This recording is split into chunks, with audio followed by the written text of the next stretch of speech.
Hey everybody, it's Mark Garcia, aka the Star Raven. I'm coming at you with another video reaction. This one is going to be Luke Skywalker is talking with Ahsoka about the Clone Wars and the fall of the Jedi Order. So let's take a look.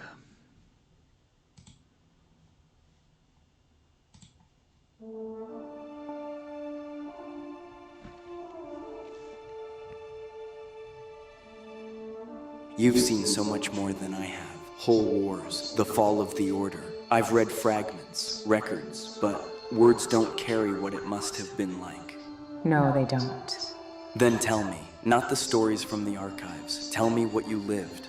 Some memories aren't easy to share, but if you want to understand the Jedi, you need to understand the war that broke us. I do.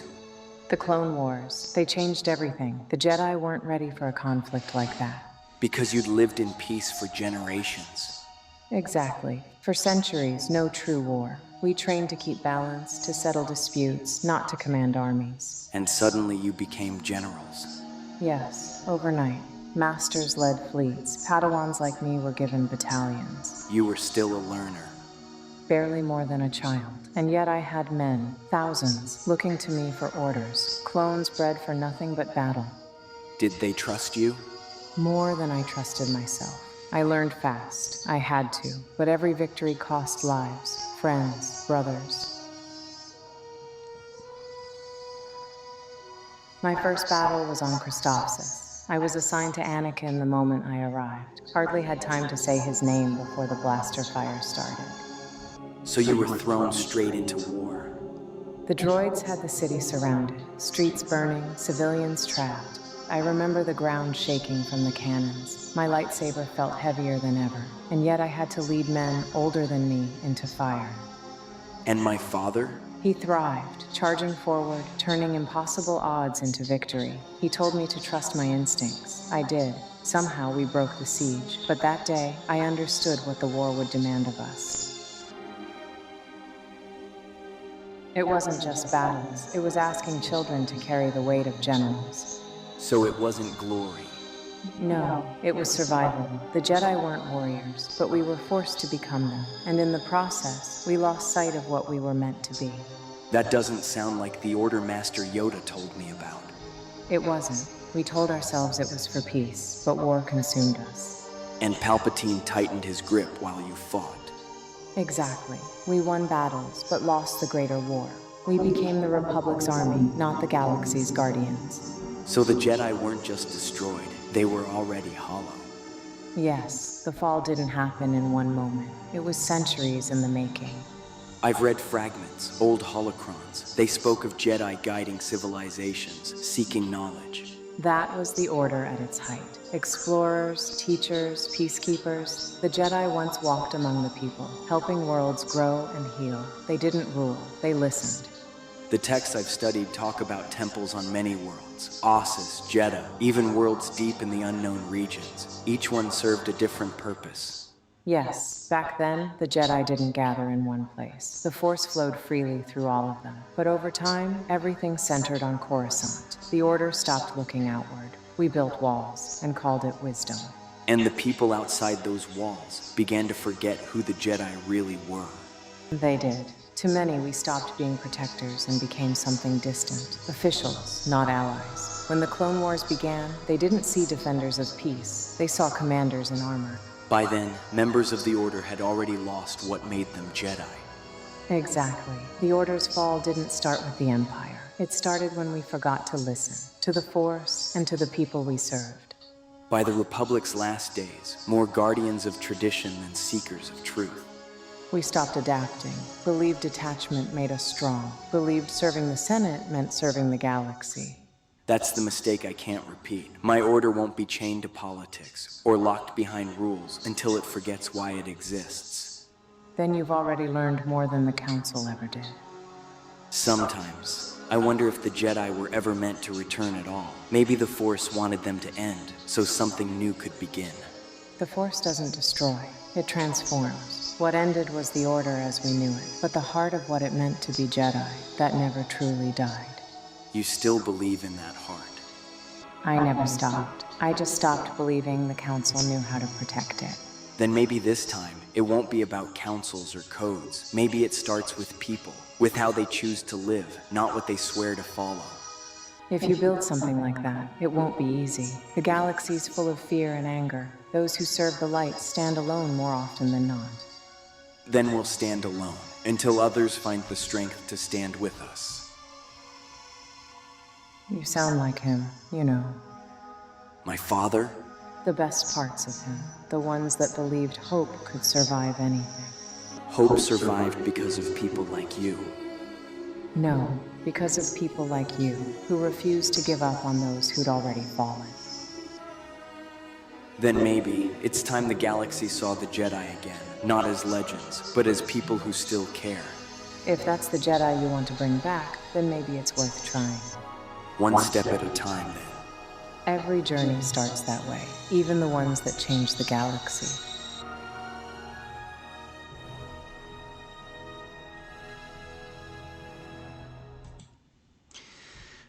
Wow, that is very, very powerful stuff. I mean, Dave Filoni really knew what he was doing when he brought in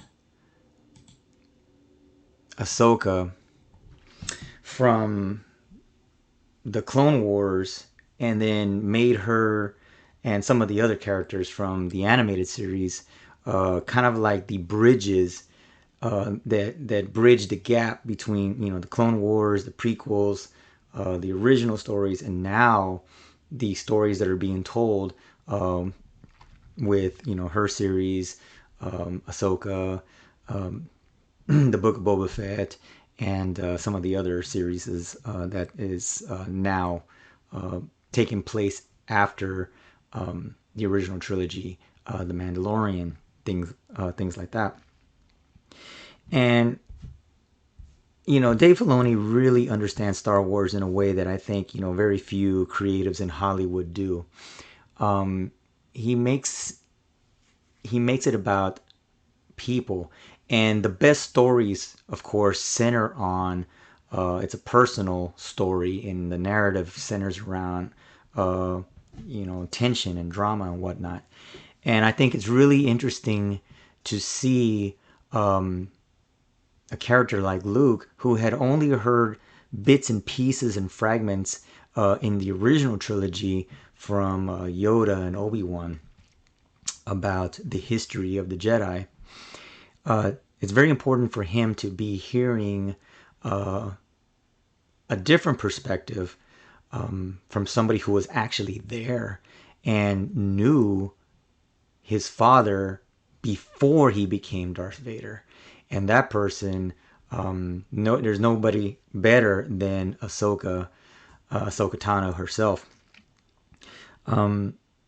It's really interesting how she touched upon that the Jedi were not warriors; they were keepers of the peace, and which is true. And they were caught in the middle of a fabricated galactic war that Senator Palpatine, then Chancellor Palpatine, created in order to basically sow chaos and confusion and basically pull the Jedi in and tear them apart, because this was not something that they were used to. Like Ahsoka said, they were Padawans and Jedis who were now all of a sudden generals. They were called upon to lead legions and battalions into battle. Ahsoka Tano was barely a child when she was given command over her battalion of clone troopers, and that is pretty intense when you think about it. Of course, Star Wars is just a story, science fiction, but if you stop and think about how incredibly incredibly difficult it would be to have essentially a 15-year-old child fighting a war, but knowing that you're in charge of the safety and protection of an entire army that are looking to you for guidance. I mean, that is pretty intense. I like that she kind of touches a little bit on how Anakin actually thrived being in that type of environment. So that really kind of shows the difference between how most Jedi's, they kind of looked at it as it was their duty. Ahsoka said that, you know, she felt unprepared, but Anakin, for his part, he actually thrived being in that type of environment because it allowed him to basically live up to the expectation that he was, quote unquote, the chosen one. And so, because of that, you know, becoming a war hero was important to him. And of course, you know, it led to a domino effect of things that eventually led to his downfall. So this video, I think, is really interesting in the fact that, you know, Luke gets to hear a different perspective of the Clone Wars and the Jedi themselves, and it kind of helps to guide him how he's going to move forward and build his Jedi Academy. We never got to see that in the sequels that came after the original trilogy. We kind of saw the aftermath of what had happened. But again, there's just so much potential for really good storytelling if we could show Luke Skywalker in this area, this time period, after the Return of the Jedi, somewhere in the Mandalorian area, which is about 5 years after Return of the Jedi, and just follow him and his quest to build the new Jedi Order, and just kind of see, you know, all the decisions and the choices and the challenges that he faces, trying not to repeat history, but somehow it became inevitable that it would fail again. And he kind of asked the question, you know, maybe it was the will of the Force that allowed the Jedi to fall to allow something new to come up in its place. These videos are just, first of all, the quality is amazing. The voices sound like the characters, Rosario Dawson as Ahsoka Tano, of course Mark Hamill as Luke Skywalker. The animation, the music, everything. These things are just really fun to look at, and to hope that one day maybe we'll see something that follows this and becomes part of the canon in the Star Wars universe. So that's my reaction video to this video. Ahsoka Tano tells Luke the truth about the Clone Wars and the Jedi Order's fall. If you like what you're seeing and you want to see more, click the like button, click the notification button. And once again, my name is Mark Garcia, the Star Raven, and I'll be coming back at you with more videos.